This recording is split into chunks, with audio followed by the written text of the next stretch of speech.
Hare Krishna, good evening. We are at the last part of our seminar, Attaining the Bliss of Chanting.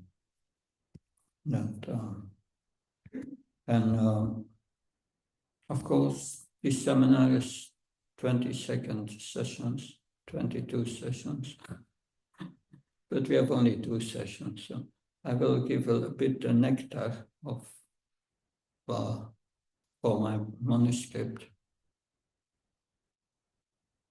We have spoken about the 10 offenses.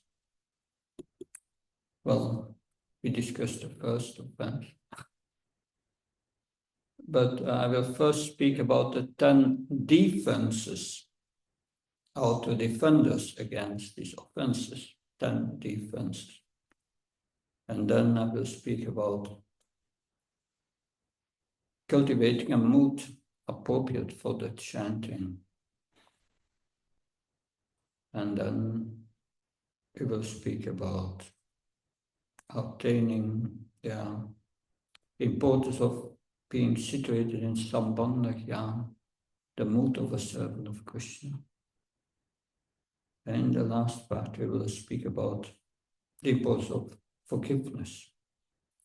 We don't have much time, so we will go quite quick, but to the essence.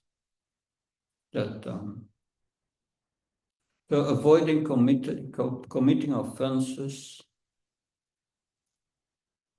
while chanting the holy name.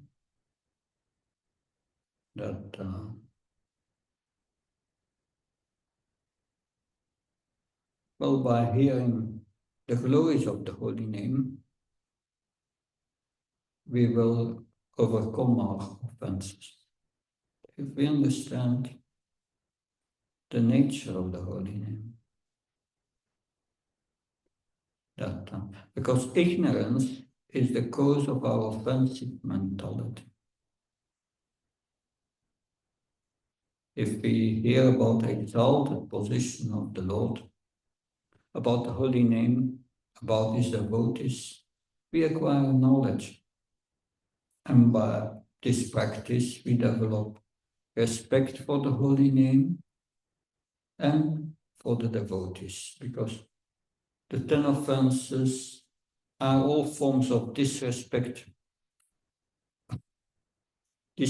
of the devotees, and disrespect towards the spiritual master, disrespect towards the Vedic scriptures, disrespect towards the holy name. So, what is the first offense?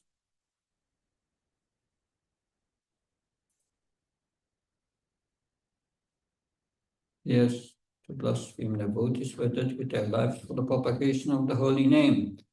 So what's the defense against this offense? The defense is we serve the devotees who serve the Lord, and we appreciate their good qualities.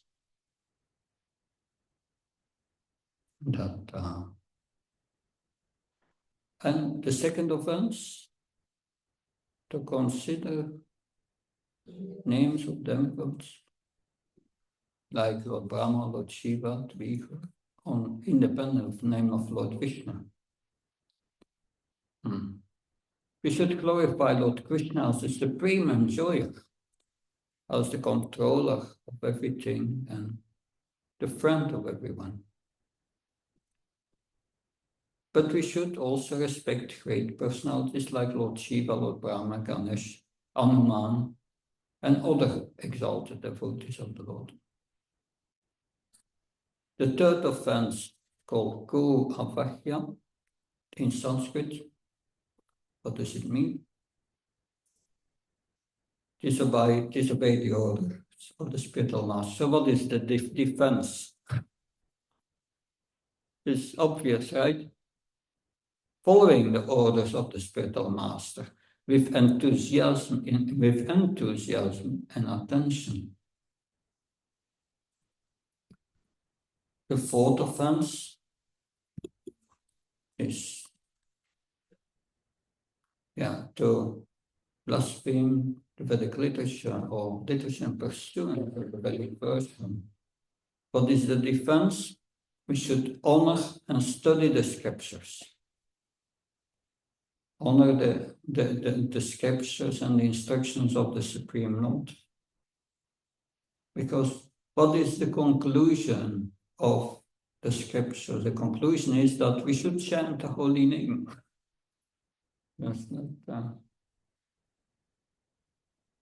And then 5, that to consider the chanting of holy name as imagination or exaggeration. So the defense is we should consider the descriptions of the holy name given by the acharyas as not even slightly exaggerated.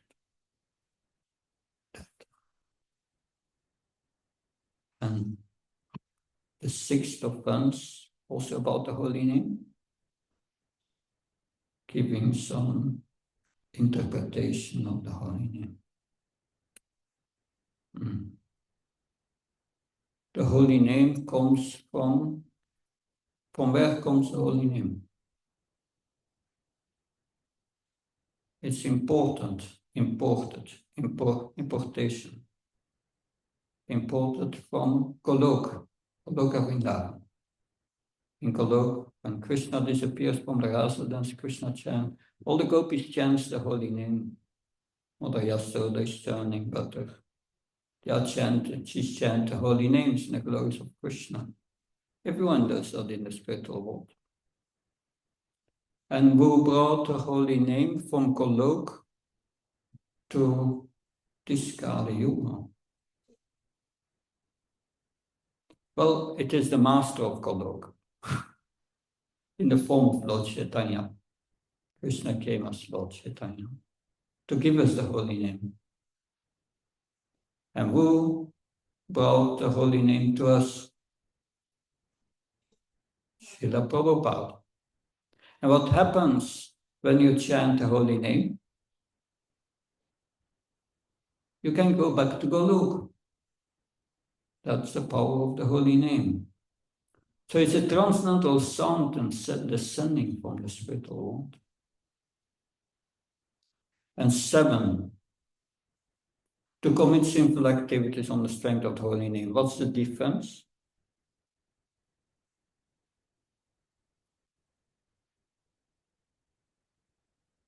Okay.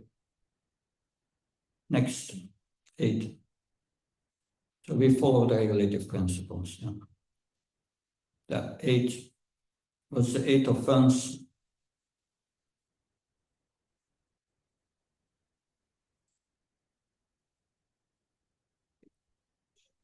Auspicious ritual ceremonies offered in the Vedas, fruitive activities of karma, kanda. So the defense is we only act for Krishna's pleasure, out of duty, not to get something in return. And the 9th offense is we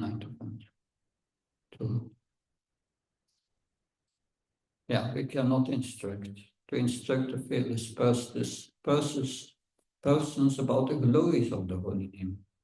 And what is the defense?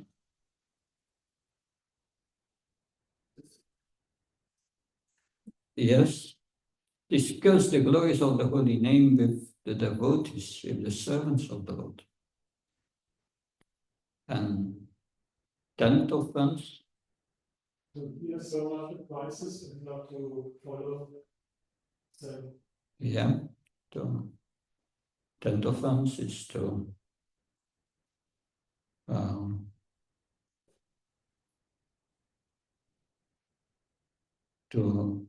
not following the instructions of the spiritual master, and to maintain material attachment, even after receiving so many instructions from the spiritual master. So what's the difference? What should we do? Contract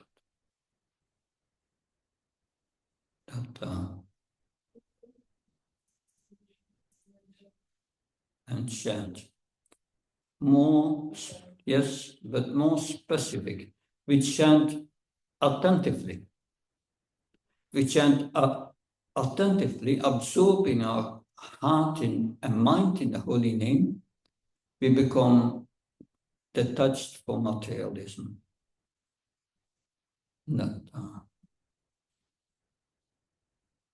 Okay.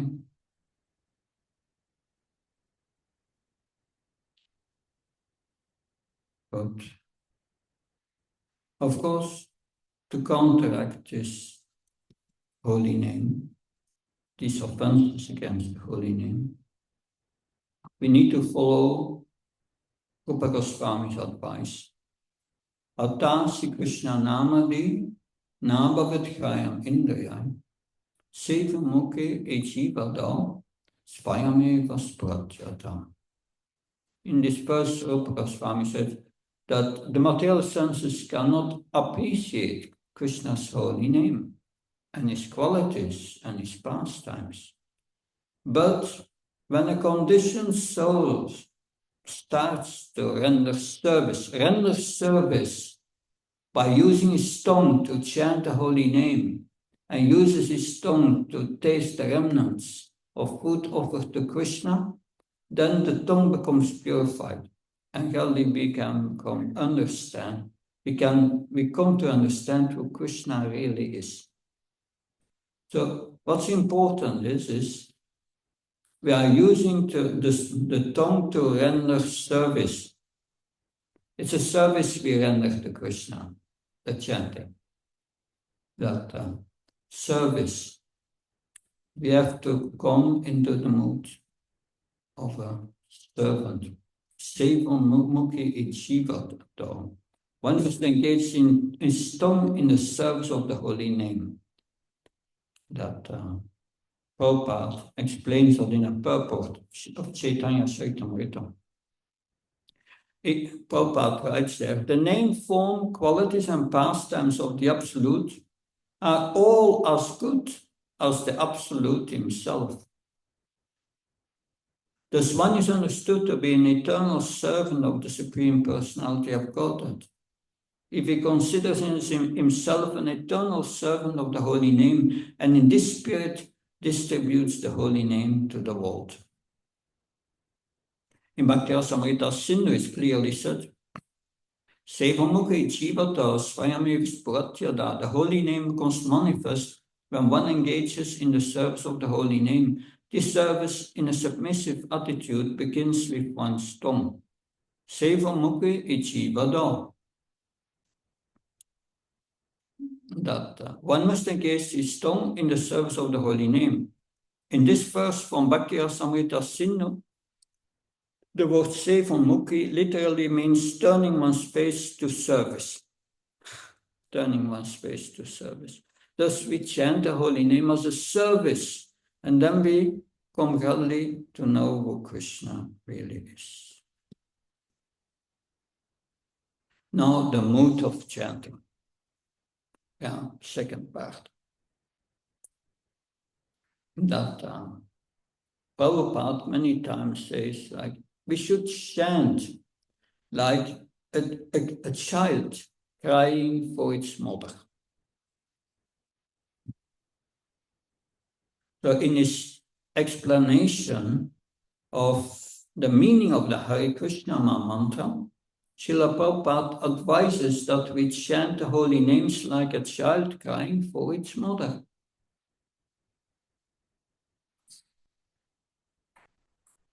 They say these three words, Hare Krishna Rama, are the transcendental seeds of the mantra.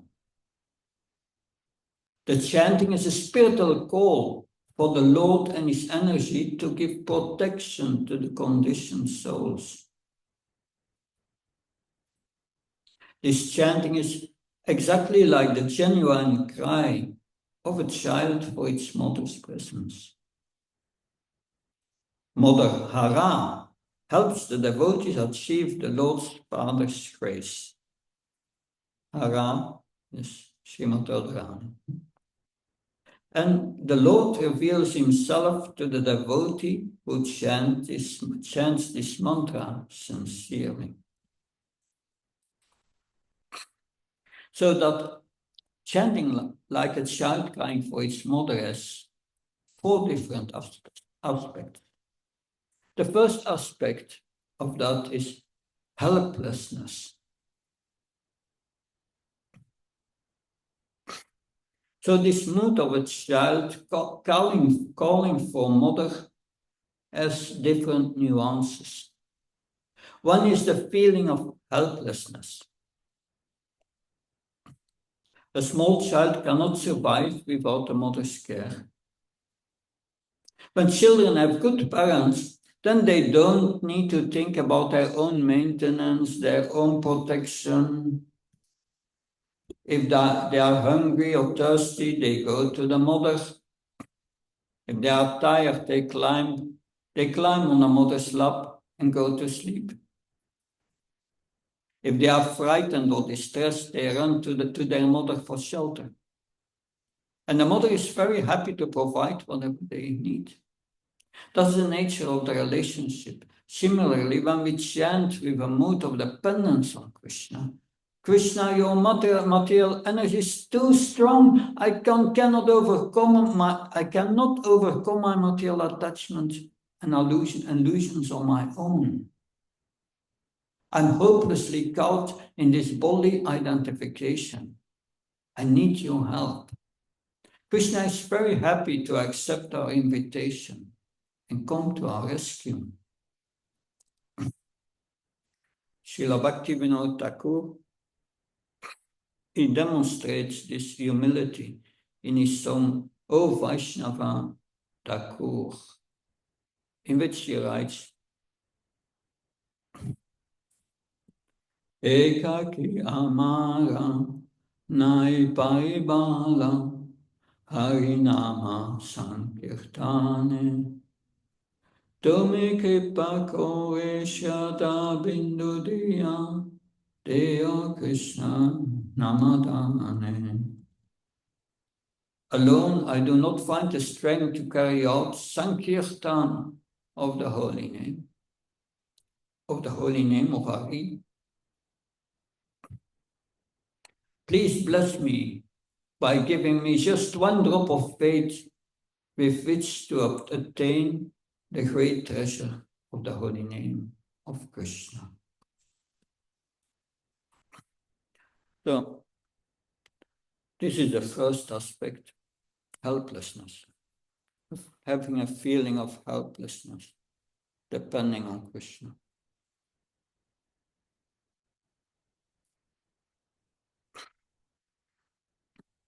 Another aspect of a child crying for the mother, is focus. When a child cries for the mother, is focused on one person. The relationship between a child and a mother is extremely close and somewhat exclusive. When a baby cries, there may be thousands of people who are willing and able to help, but none of them can console the child. Even the father is often at loss in stopping the baby crying. The baby wants only its mother. The crying is especially directed towards the mother. There is a feeling towards the mother that I'm yours. Similarly, when we chant the holy names, we should totally and exclusively focus on Krishna. Just let all other relationships in this world fall away when we chant. and connect with that person who is always there for us, who has accompanied us many lifetimes, who is our best friend and our eternal well-wisher. All other relationships will come and go, but our relationship with Krishna is eternal. It is the only thing that we really can claim ownership about in this world. Krishna is mine, and I'm his. And everything else is temporary and limited. So the first aspect was helplessness, and the second, focus. Now the third is love. The third significance of the mother and the child analogy is a sense of love. Srila Prabhupada said that the closest thing to pure love in this world is a mother's love for her child. There is no closer bond of affection between a mother and a child. No matter what her children may do, the mother cannot stop loving them. No matter how ugly the children are, the mother sees them as beautiful. Even if a child rejects the mother and leaves home for years, the mother will receive them back with open arms at any moment. Even more than a mother loves her child, Krishna loves us. He never wanted us to come to this material world, but he respected our choice. He unwillingly sanctioned it. Still, he wants us to come back even more than we do. For every step we take towards him, Krishna takes 10 steps towards us. Krishna is waiting with open arms, and he turns. He's waiting with open arms for us to turn to him. When we chant, we need to open our hearts to receive his love and reciprocate by saying his names with affection. So the first aspect was the second, and the third, love. The fourth aspect is longing. That the child is not just speaking to the mother. It's calling out loudly, desperately, crying if there is no tomorrow for the mother's comforting presence. Our chanting should be with the same intense longing for Krishna's association. Rupa Goswami says in Nectar of Devotion that the only qualification required to go back to God is laulya, the intense need to attain it. So we need to be eager to attain Krishna. We need to be so eager that our intelligence is just singularly focused on the purpose. Krishna says in Bhagavad Gita, ekena go nandana, one-pointed intelligence.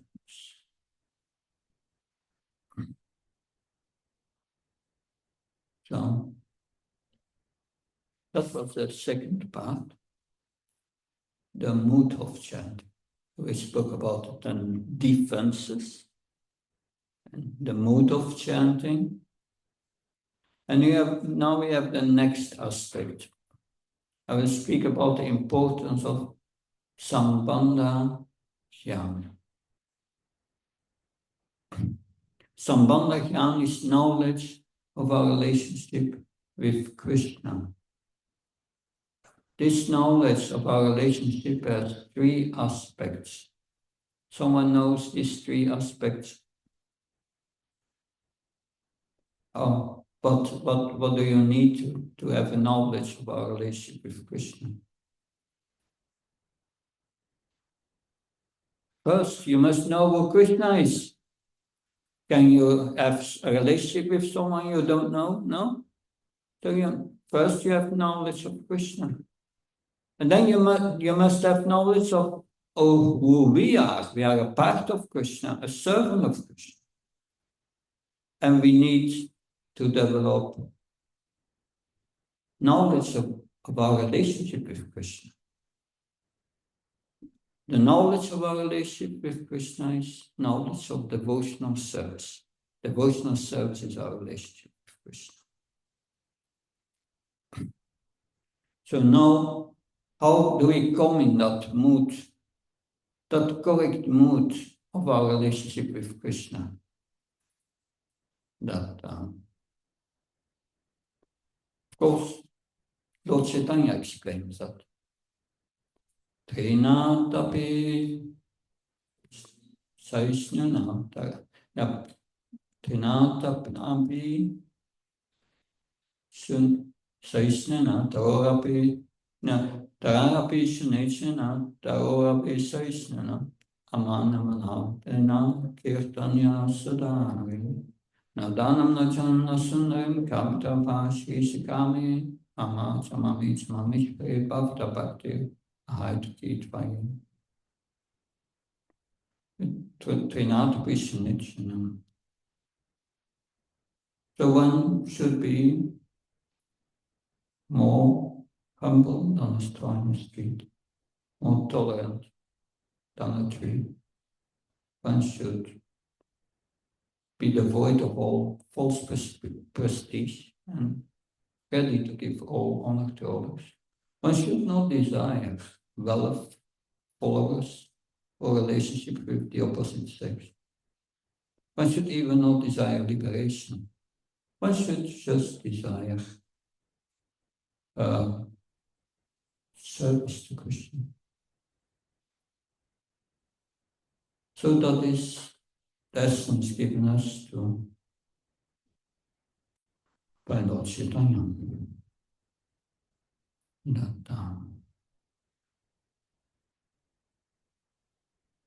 But the sambandha knowledge, that knowledge about Krishna,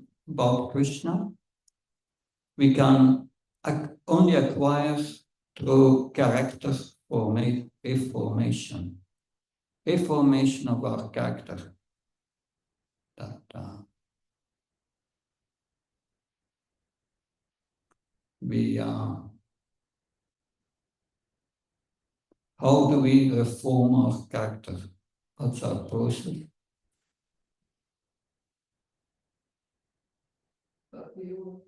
Bhakti yoga.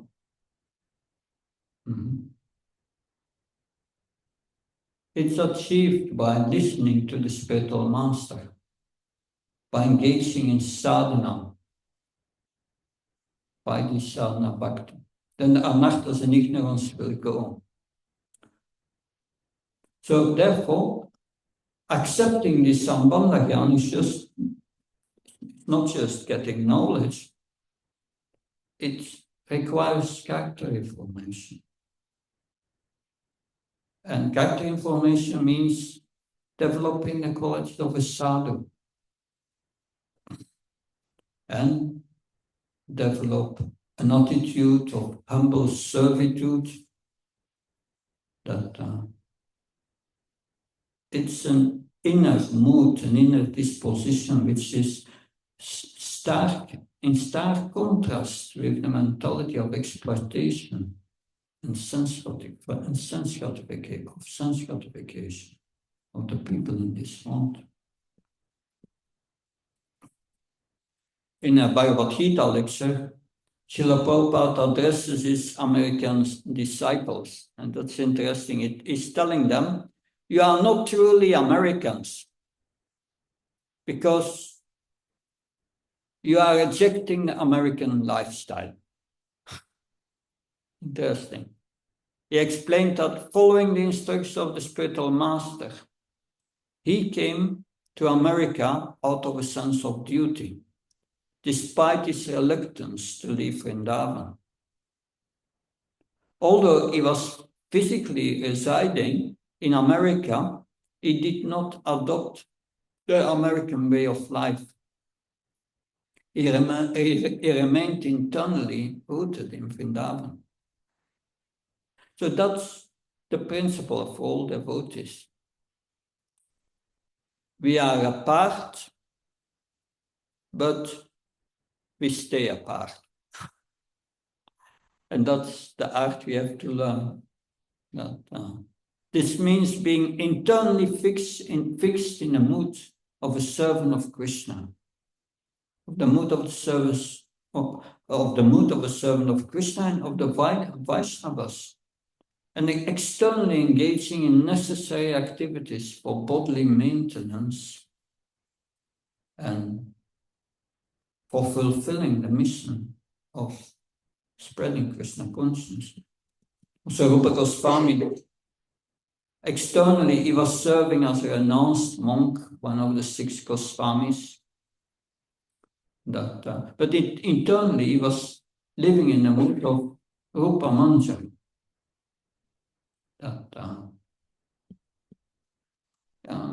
We sing that. We sing this verse in the morning. Nana Shastra Vichaya Nipuna Sadharma Samstapaka. So in this Goswami Astakam, it is stated that all these Goswamis, they were absorbed in the mood of the gopis and engaged in the transcendental loving service of Radha and Krishna. That was their internal mood. We cannot imitate that, and we should not imitate that unless we are free from amartas. But we can adopt the humble mood of a servant of the spiritual master, of the humble mood of the service of the servant of the spiritual master, of the Vaishnavas of Lord Krishna. That is in harmony with our spiritual position. Once we become purified, then Krishna from within the heart will reveal us what kind of servant that we are. That's later. Once that mood is revealed by Krishna in your heart, after liberation, after 50 years chanting or some lifetimes, Krishna reveals himself to the heart. Of course, it can also be quicker. Many of us are not in the first lifetime as a devotee. We don't know. But you can test your own advancement. But when that is revealed, we can go to Raganuga Bhakti and follow in the devotional loving mood of a Ragatmika Bhakta, or a perfected Nitya Siddha devotee of Vrindavan. Anyway, that's too advanced for me. Let's go further. This is a very high platform. But how can we cultivate this favorable mood, helping us to accept the position of a service, or how can we cultivate a favorable mood that is helping us to accept the position of a servant of Krishna?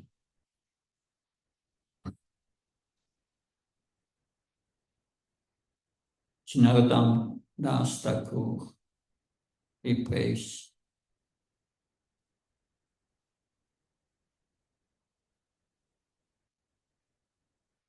Arikabe Nitai Chanda Gona Hoibe Samsara Basana Mura Kabe Tuche Habe.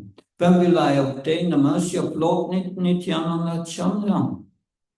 When by His mercy the desire for material enjoyment will become very insignificant.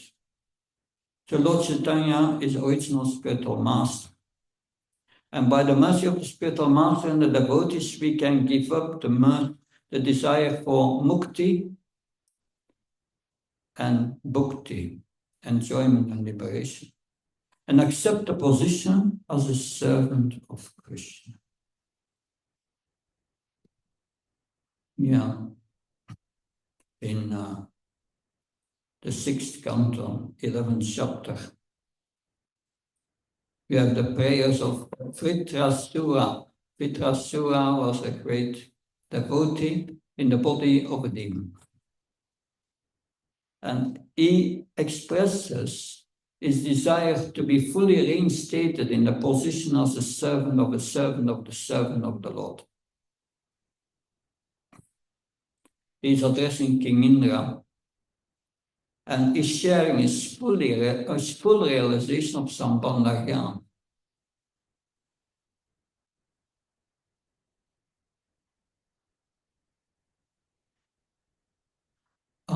Mare tavapadai kamula dasan udasam.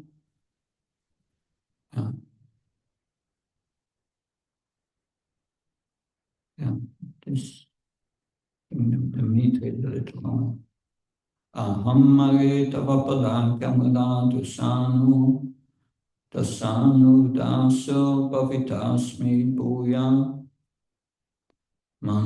Manasmare tasupate gunam stehina vak karma kautukaya. Differently. Anyway. O my Lord, O Supreme Personality of Godhead, will I again be able to be a servant of your eternal servants who find shelter at your lotus feet? O Lord of my life, may I again become their servant so that my mind may always think of your transcendental attributes and my body engaged in the loving service of your Lordship. In the purport, Srila Prabhupada explains that it gives the sum and substance of devotional life. One must first become a servant of the servant of the servant of the Lord, Das Anudas.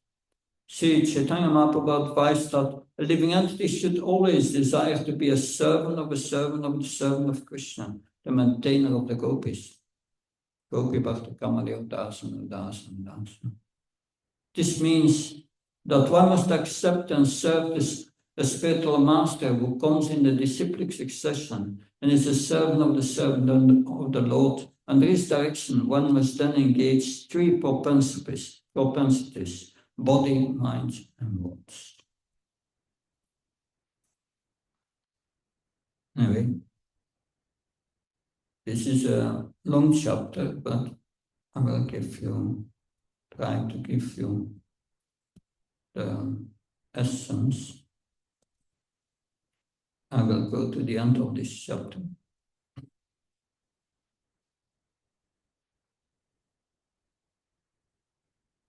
So I wrote a paper. I wrote a prayer here. A prayer which brings you in, and the idea is to bring you in the right mood before chant. It's a prayer that helps to establish sambandha jnana, the right mode of a relationship as a servant of the servant of Krishna.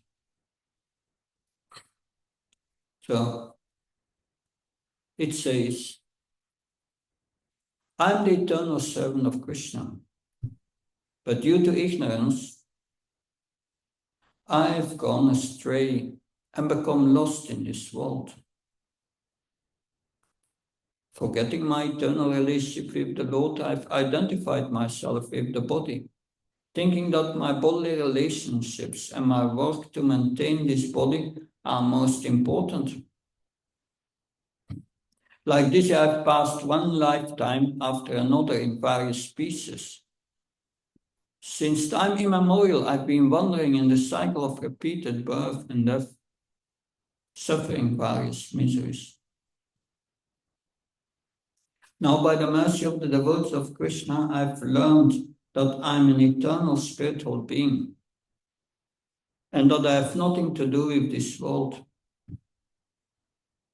I'm completely different from my gross and subtle material body. I have an eternal life with Radha and Krishna in the spiritual worlds, which is my real home. My eternal family and friends are waiting for me to come back, so we can again blissfully serve Radha and Krishna together. I deeply long for this. I'm so fortunate that my path back to the spiritual world has become clear. The Lord has personally come in the form of His holy names to dispel my illusion, revive my eternal relationship with Him, and take me back home. I let go of this material world and everything in it. There is nothing for me to do here. I hold tightly to the holy name so that nothing can get in between us. And I serve Him with all my heart by chanting with full attention and complete dependence. So that is the mood that, or a prayer that helps us to come in the mood of a servant of the servant of the servant, and understand our situation. So that's important. That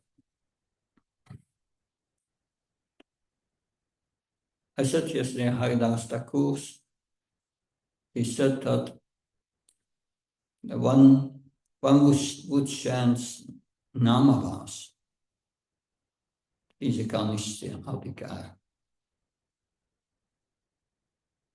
But Haridas Thakur says also, to chant Namavas is one big condition. You must be situated in sambandha jnana. When one chants with the proper sambandha jnana, he chants Namavas. So it's important.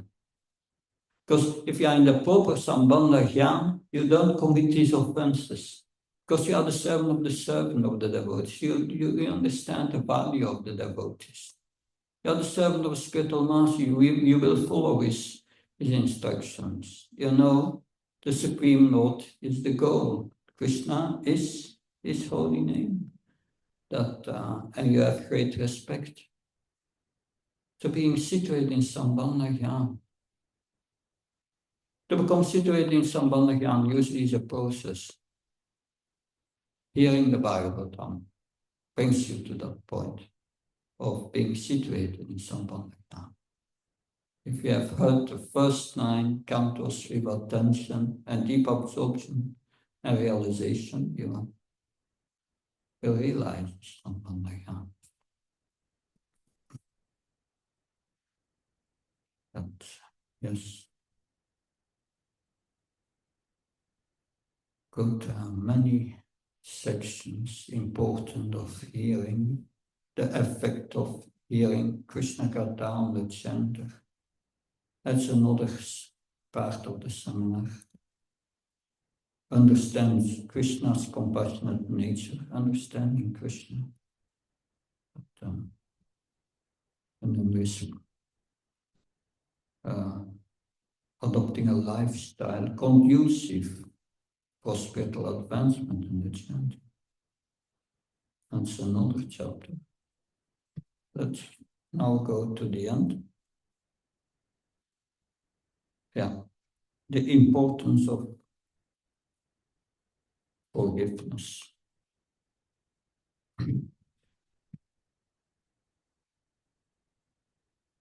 When you read Krishna book,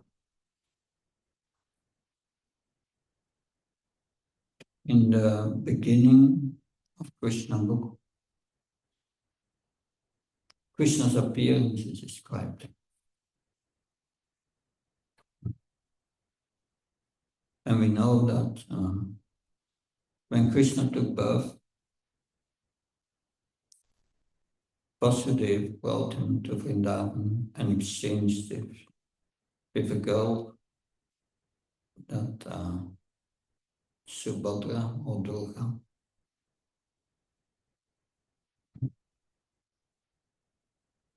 Anyway, after he tried to kill also the 8th child, but Vasudeva exchanged Krishna with the girl. And we know when Vasudeva came back into the prison and all the doors opened and he got back in the prison and his chains closed again. Then the child started to cry. And all the guards were alerted. And Kamsa came. Then Kamsa wanted to kill the girl. And the Devaki saw her brother approaching Kamsa. And she prayed in a very meek attitude to Kamsa and said, "My dear brother, you have killed so many children who were just born, shining like the sun." So he killed her 6 sons, one after another. And the Devaki said, "That's not your fault. You have been advised by demoniac friends to kill my children." But, of course, then we know he tried to kill the girl and smash it on the wall, but when he tried to smash her, she escaped from his hands and appeared in the sky as Durga with 8 hands, with weapons everywhere. And Kamsa was actually a worshipper of Durga that was doing puja every day for Durga, and he saw suddenly the goddess appearing before him. So his heart changed. And then he began to feel remorseful for killing Devaki's sons, Kamsa. And he sought forgiveness for his actions. And Kamsa prayed, that's in Krishna book, My dear sister Devaki and brother-in-law Vasudev, kindly excuse the atrocities I've committed against you. I'm very poor-hearted, and you are so great-hearted. So take compassion upon me and excuse me. Prabhupada writes in the purport, when Devaki saw her brother so repentant, she also became pacified and forgot all his atrocious activities against her children. And Vasudev also, forgetting all past incidents, spoke smilingly with his brother-in-law. So that takes, Kamsa has murdered her 6 children. It takes an exceptional level of spiritual maturity to forgive someone for the unimaginable act of murdering one's own children. So why is forgiveness essential for one who chants the holy name? Because without forgiveness, our mind remains ensnared, implicated in this duality of desire and hate. And it creates obstacles to the cultivation of pure love for Krishna.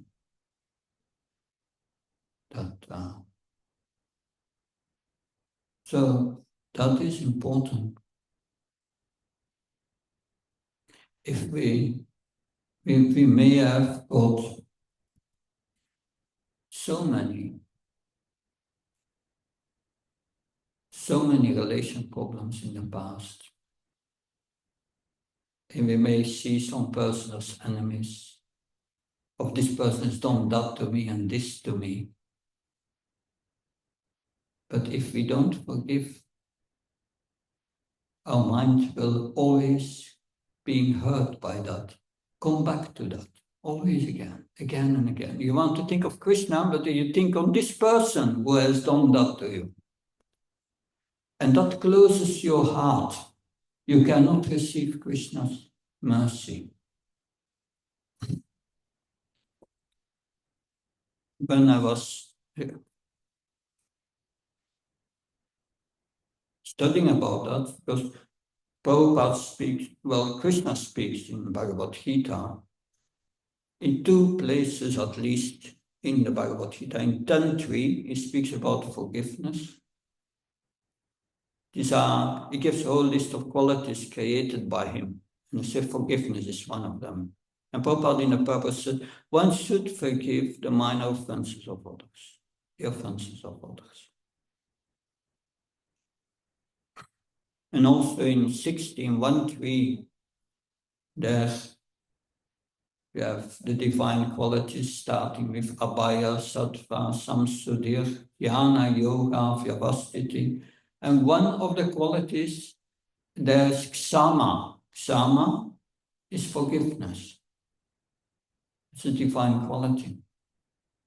Of course, I've been a practicing Christian for many years. And when I heard this, your heart stay closed for Krishna's mercy when you don't forgive. I remember the Bible.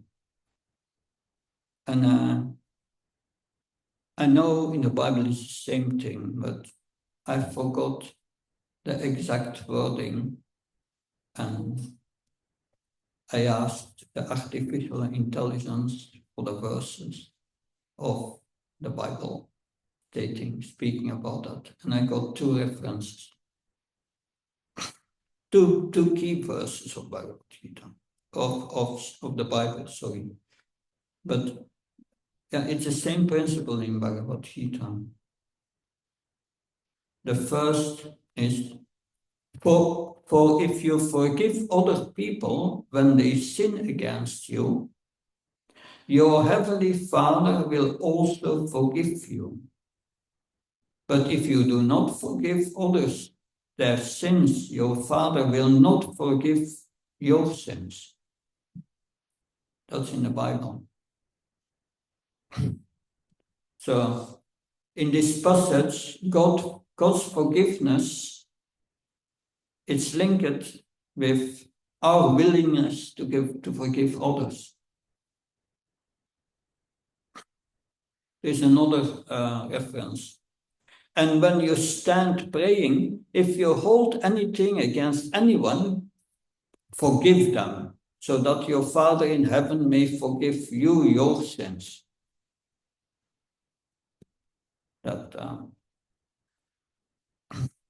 So, in the Bible it's clear, it's forgiveness is a necessary step for spiritual connection and getting into our relationship with God. But in Bhagavad Gita, this is explained on a much more deeper level. Because if we do not forgive others, the mind will continue to dwell in the duality of desire and hate. And it keeps you on the bodily level. You cannot go to the spiritual level. Because the illusory energy works to this. It works to this duality of desire and hate. So deluded persons,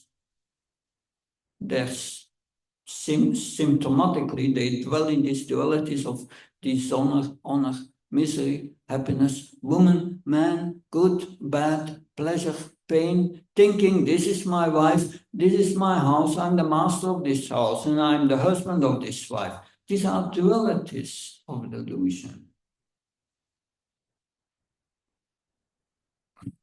Those who are so deluded by these dualities are completely foolish.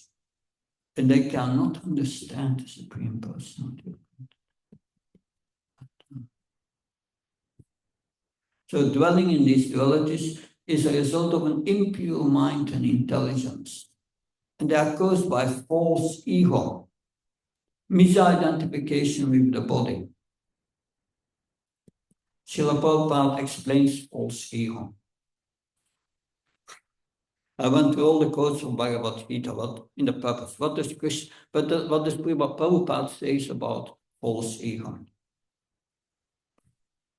He says, False consciousness is exhibited under the impression that I'm a product of material nature. That is called false ego. False ego means accepting this body as oneself. When one understands that he is not his body and is a spirit soul, he comes to his real ego. Ego is there, but false ego is condemned, but not real ego. The person in false ego takes all credit for doing everything independently, and that is a symptom of his nescience. He does not know that his gross and subtle body is the creation of material nature, and under the order of the Supreme Personality of Godhead.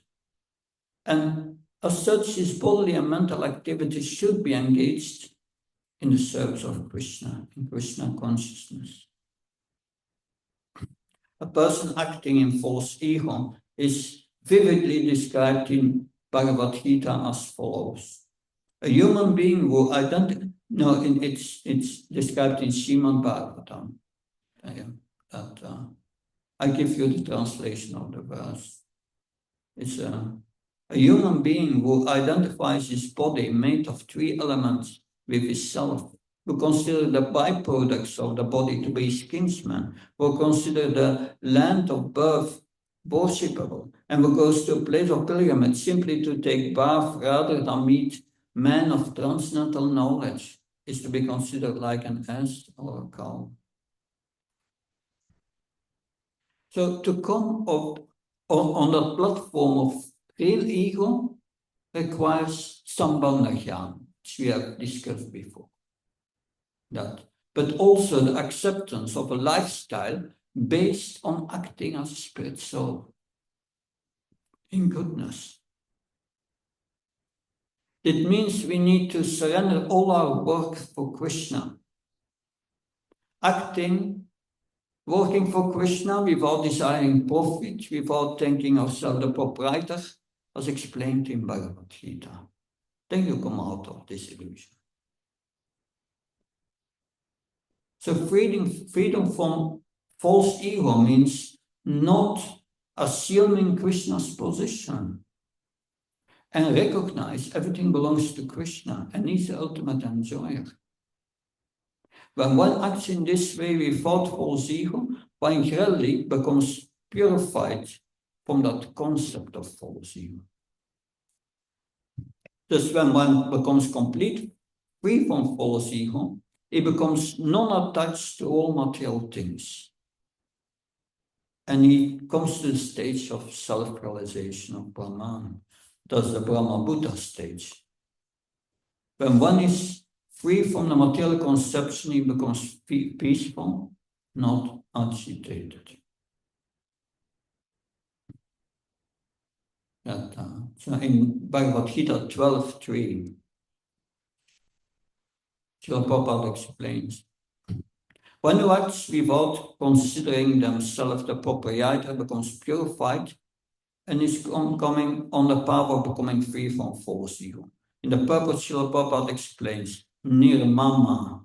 Nirmama means that a devotee does not attach much importance to the pains and troubles pertaining to the body, because he knows perfectly well he's not a body. He does not identify with the body. Therefore, he is free from the conception of false ego and is equipoised in happiness and distress. He is tolerant, he is satisfied, and whatever comes by the grace of the Lord, he accepts. He does not endeavor much to achieve something with great difficulty. Therefore, he is always joyful. He's a completely perfect mystic because he speaks in the instructions received from the spiritual master, and because his sense star controlled is determined.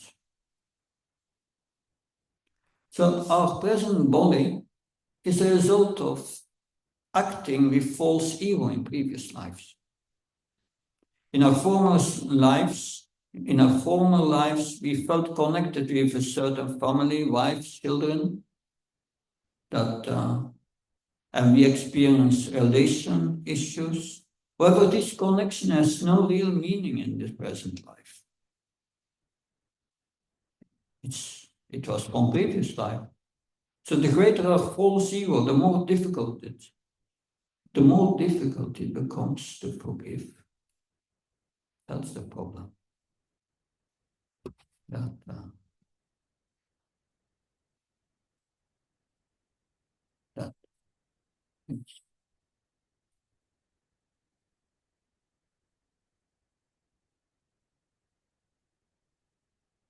It's like, yeah. I was thinking about Jai and Vijay. Jai and Vijay were cursed by the four Kumaras to come to this material world. And Lord Narayan gave them the choice. You come as 7 births as devotees, or 3 births, you come as my enemies, fighting with me. And that was a shortcut, 3 births. And so they appeared as Hiranyaksha, Hiranyakashipu, then in Ram's pastime as Ravan and Kumbhakarna, in Krishna's pastimes as Sisupal and Dantavrakam. And in each of these roles, they were driven by hate and anger. But their mind was fixed on the Lord by hate. And they became purified by that. But if we hate someone in this world, our mind is fixed on that person and will deviate us from devotional service. It keeps our heart closed. Don't stay in this world.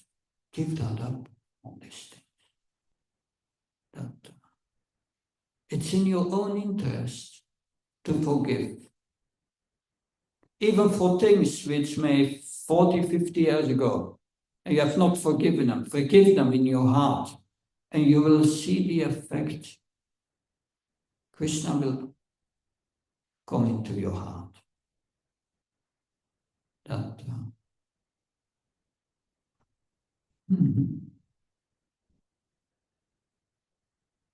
Because this raga and this tvesha, Krishna says, are obstacles of the path of realization. Takes away our mind. These are the impurities.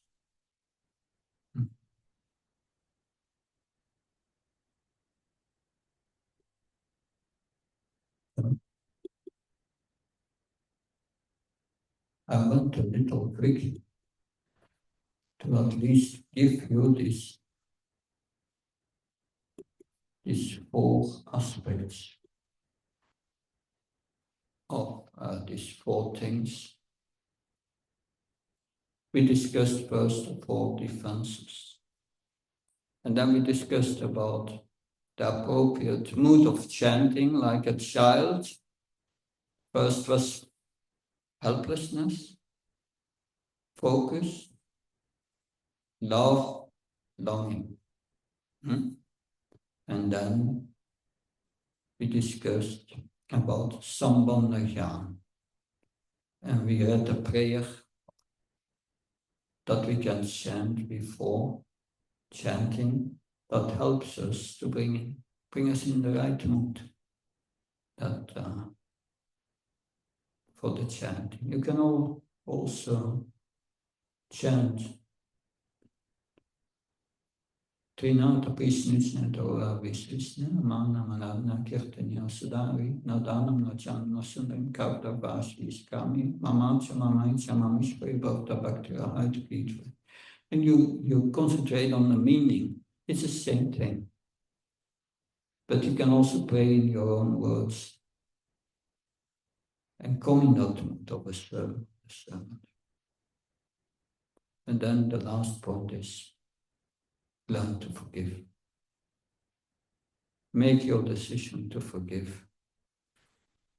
That at least in your heart, that you don't keep any grudge towards anyone. And that will help you making progress in the chanting. So we have 15 minutes left for questions, comments. Yes, please. at that time, it was a pussy for me not so clearly. The fifth defense, the fifth offense is to think that the chanting of the holy name is imagination. Therefore, we should accept that all the statements in the scriptures that glorify the power of the chanting are not in the least exaggerated. They are not exaggerated. Should accept that. But of course, we could explain that further. That's one of the 22 sessions that I give. Takes an hour to go deeper in that, but that's the essence. That's the essence. Because I've in my manuscript many examples of this statement that I'm showing that they are not exaggerated. The point is that we chant and we don't get the effect that's described in the scriptures. And we think, therefore, the fault must lie in the holy name, not in me. But the fault lies in us. We are chanting met with offenses, and therefore the power of the holy name is not completely manifest. That's the point. That's yeah.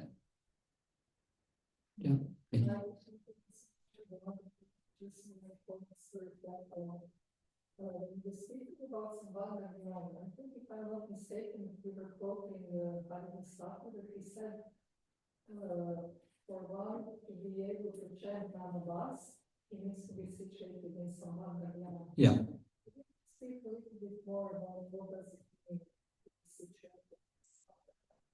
Yeah, to be situated in sambandha means to be situated in your rightful position towards Krishna. So Krishna says in Bhagavad Gita, who we are, Mamakam Suchiveli Shiva Bhuta Sanatana, 15:7 Bhagavad Gita. We are part and parcels of Krishna.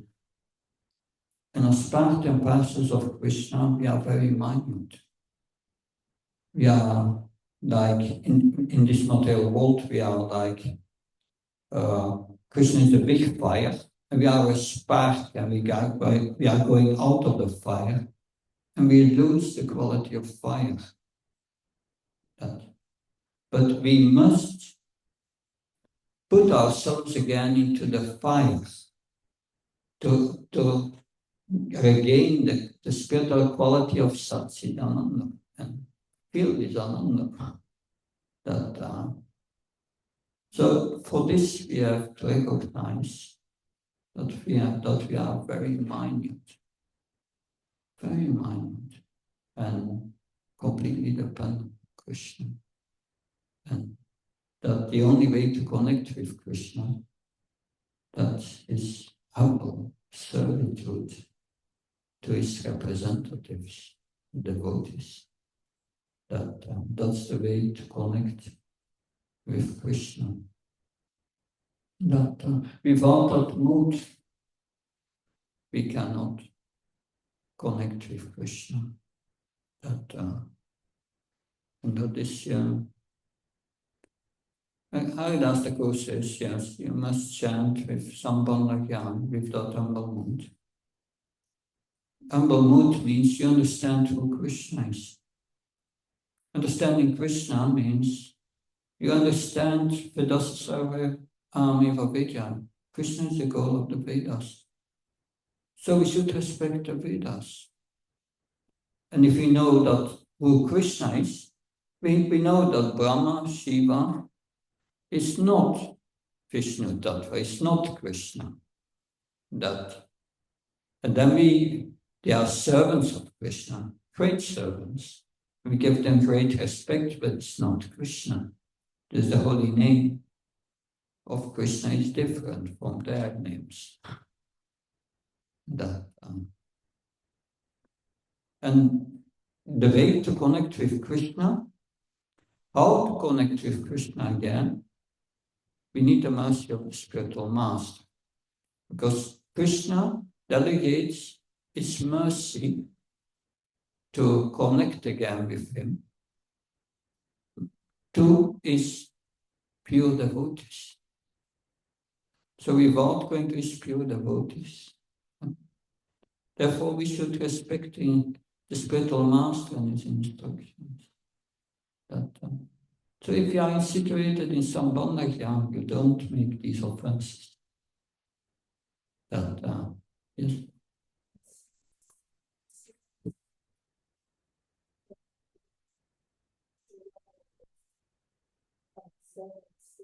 We're not speaking about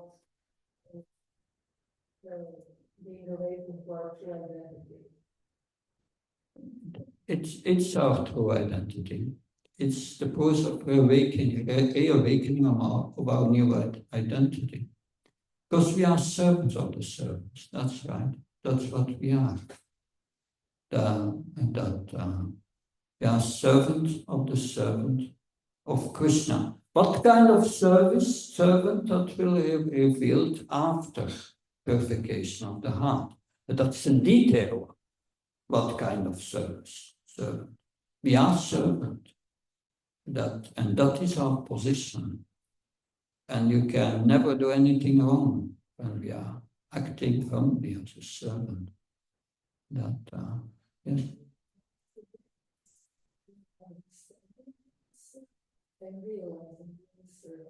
That lies in your action and your mood, internal mood. That understanding is jnana. That will not help us. That will not help us. But it may help us to act, try to act as a servant. But even that is imitation. The real is vijnana. Vijnana is realizing. And what is a symptom of realizing that you are a servant? You become humble, humility, and you become tolerant. That's what Lord Chaitanya says. Humility. Humility is the first step to practical knowledge, realized knowledge. And Krishna speaks about in the 13th chapter of Bhagavad Gita, verses 8 to 12. He gives 20 qualities of 20 items of knowledge. And what is the most important of these 20 is devotional service. Prabhupada writes in about if you perform devotional service in humble mood, you will develop all the other qualities. They will come. So it means acting on the service of Krishna. Krishna, then all these qualities develop. If you don't act as a servant, and the second important item in that of this 20 is follow the instruction of the spiritual master, because the spiritual master instructs you in devotional service. And then all the other qualities develop. That they become realized. Vijnana, not jnana. How do we go from jnana to vijnana? Tesham satadhyuktam vacham pitipokam dadam vipudyamtam yena mahupata upayanti te. Tesham evanagam patam jnana chamtama nasacham atmi bhavastu jnana kipena bhashvata. So I think you know this one. That's where Krishna explains how we get knowledge. He explains it also in the Bhagavatam. Shimvata svagata Krishna punya shavna kirtna vidyantato yavatam no vidu no sritsatam. Mostly we know all these verses. Krishna reciprocating, giving us realization to the heart. Because knowledge goes to the brain.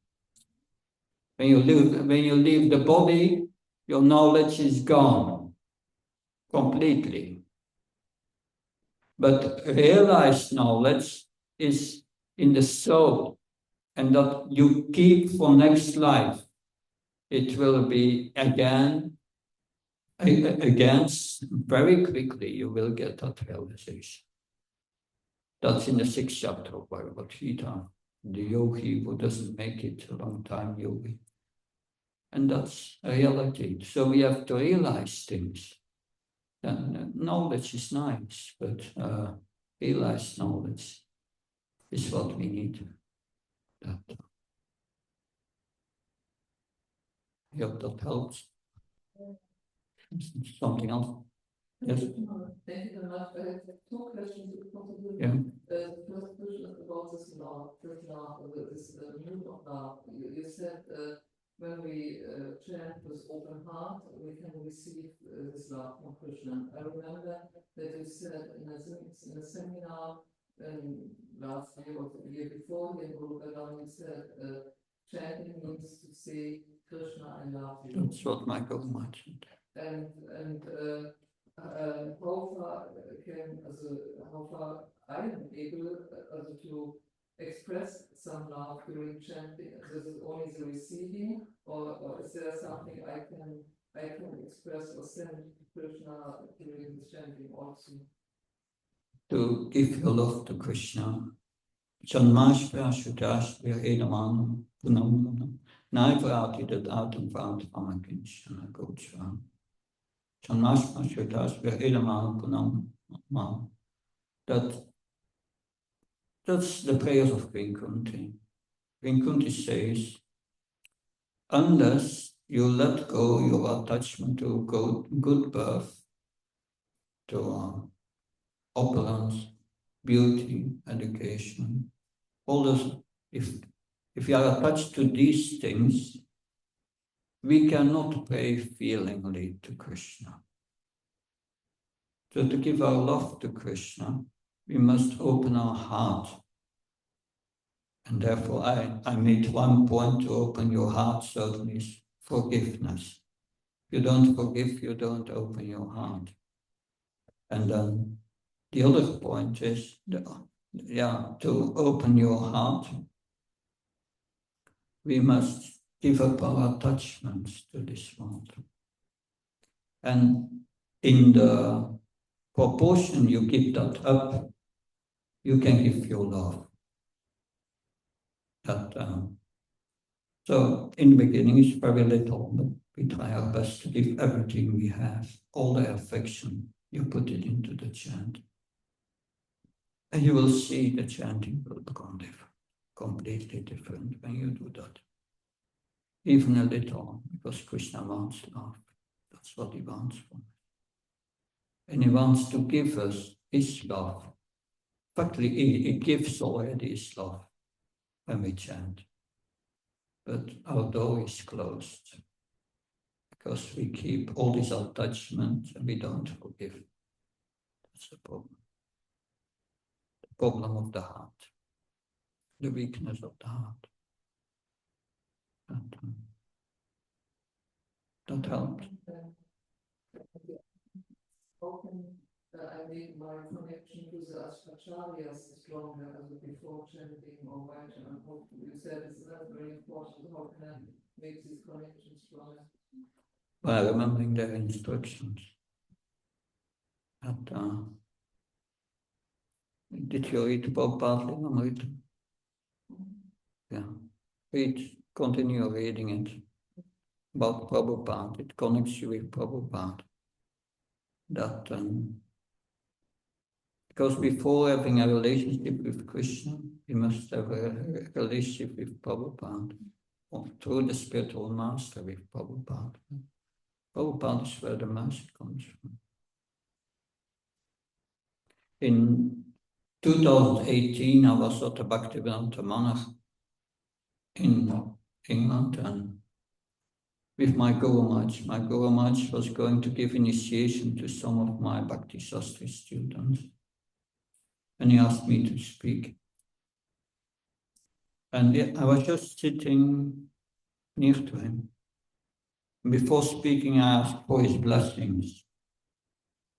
And Bhakti Maharaj turned to me and said, no. And he pointed to Prabhupada, to the deity, and said, that's where the blessings come from. And that's the mood of the spiritual master. He sees himself as a servant of his spiritual master, Srila Prabhupada. And, but all the mercy to our Guru Parampara comes to Srila Prabhupada. And we can pray for him if we have difficulties, if you have problems in your spiritual life, pray to Prabhupada. Pray. Good. I think our time is up. That can afterwards can ask a question. Thank you so much. Hare Krishna, Jai Prabhupada. Awesome.